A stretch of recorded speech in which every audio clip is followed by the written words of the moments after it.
Hello again, this is Ant-Man 21 Able, showing my first impressions of the Fallkniven A1 knife.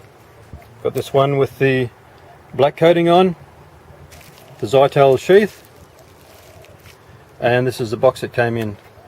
On the Fallkniven website it talks about counterfeit knives. There's counterfeit ones, and there's a couple of videos on YouTube about counterfeit Fallkniven knives. So I mentioned on the Fallkniven website about the box should be brown inside.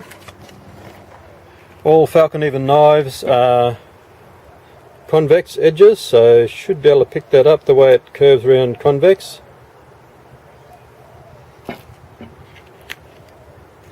And on the newer boxes, the latest release, it says it should have a holographic type mark on the box to show that it's a genuine one, and the non-painted ones should be able to see the laminated line coming across here. Apparently the non-genuine ones probably don't have that, or maybe a little laser etched line in there. This is my Fallkniven knife. Feels good in the hand, surprisingly good. Not too weighty. It's interesting to see how the blade comes out the end. There's plenty of videos showing how the Fallkniven one, battening, chopping wood, all that type of thing. And there's a video too, series of videos where the guy tests knives to destruction, including the Fallkniven knife, and shows how you do get some small chips along here until it gets back to the solid part of the blade, and then it's still very sharp. By all means, this knife is very sharp. I've done the paper cut test, and yeah, very sharp out of the box. A great knife. I'm looking forward to using it, even though it's quite expensive. But just as a comparison, show my Schrade knife here that I just did the video on. So Schrade knife is the low end of the price range in knives of this style, and the Fallkniven is the high end of the price range. They're both around the same blade length. I'll just compare the handles here. You can see the handles. The Schrade is quite a bit longer, and see here how it's quite a bit thicker in the middle.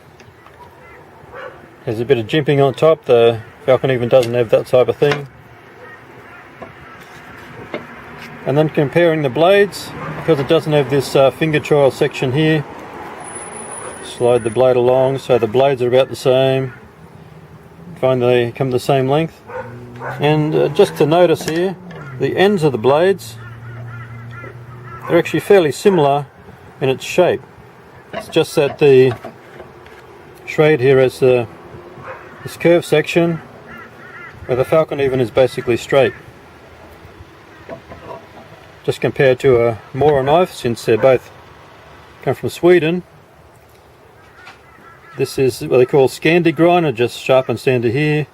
Convex grind, it comes down there, and convex, and it's another different grind again, where it comes part of the blade, and then you've got this almost a secondary edge where it's quite sharp along this edge here. My Schrade, I've been doing a bit of chopping in it, yeah, and got a few scratches on it there, but yeah, it works really well. It's quite a bit heavier than the Fallkniven. I think the Fallkniven is about 12 ounce. This is about 15.5 ounce. So they're actually, when you look at them, designed for different type work, even though they both be considered a survival knife or a bush knife, and obviously the Mora, sort of a different work again. So I'll just move these down. One of the interesting features of the blade on here, I've noticed, is even though it's maybe a fairly traditional blade design, similar to K-bar, lots and lots of knives. Cold steel has a similar one to this, but this is actually a bit bigger, and I think much better. Notice here the blade, I've got it lined up parallel with the top here. The blade starts here, is not parallel to the bottom, as you might think, but it's slowly curving out, curving, continues to curve right around until it comes to this might saw belly section here, comes up towards the point. So, and I just wonder if this is some purpose here, some practical purpose, why the blade continues to bow out here, or whether it's just their design to make it slightly different than some other knives. So interesting to know. One day I might read something and a review about that. But so far it's a very, very nice knife. Good to hold, good balance in the knife. Very impressed. So in between the cheap end of the price range and the high end of the price range of these types of knives, there's more expensive ones at Fallknivens for sure. There's many, many knives in the middle here. Many great knives, many great brands. So maybe in the future I'll buy a couple more knives just for my own interest, and the little Mora down the bottom. But each one has its own purpose and different work for the knife. So it's my Fallkniven.